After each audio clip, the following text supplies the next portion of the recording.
अस्सलाम वालेकुम। I hope friends आप बिल्कुल खैरियत से होंगे। अच्छा तो फ्रेंड्स, आज जो रिश्ता है बहुत ही प्यारा सा रिश्ता है जिसकी डिटेल्स मैं आपको दूंगी। लेकिन फ्रेंड्स, डिटेल्स की जानिब जाने से पहले हमेशा आपसे कहती हूँ कि अगर आप में से किसी ने अभी तक मेरे चैनल को सब्सक्राइब नहीं किया सो प्लीज़ आप जल्दी से पहले मेरे चैनल को सब्सक्राइब कर लें और प्लीज़ वीडियोस को लाइक भी किया करें और शेयर भी किया करें।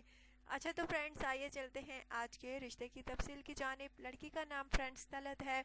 गरीब घराने से इसका ताल्लुक है। इसकी एक और बहन भी है और इसके माँ बाप चाहते हैं कि हम दोनों बेटियों की जो शादी है इकट्ठी करें।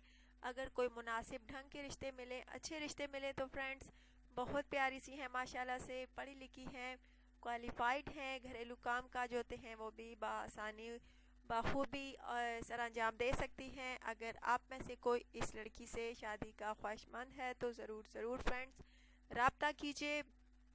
अगर इसकी बहन से कोई शादी का ख्वाहिशमंद है तो वो भी रब्ता कर सकता है, वो भी माशाल्लाह से बहुत प्यारी है। और प्लीज़ अपना बायोडाटा जो है बिल्कुल तफसील के साथ लिखा करें, सच्चाई के साथ लिखा करें। कुछ मेरे भाई जो हैं सिर्फ अपना नंबर लिख देते हैं और कहते हैं कि कॉन्टैक्ट में। आप समझने की कोशिश करें कि रिश्ते ऐसे नहीं होते। प्लीज़ अपना बायोडाटा जो है, अपनी पिक्चर जो है वो लाजमी सेंड किया करें। अच्छा तो फ्रेंड्स, ज़रूर बताइएगा अगर आप में से किसी को ये पसंद है तो ज़रूर बताइएगा। अपना ढेर सारा ख्याल रखिएगा, दुआ में याद रखिएगा और प्लीज़ चैनल को जो है सब्सक्राइब करना हरगिज़ ना भूलिएगा। Take care.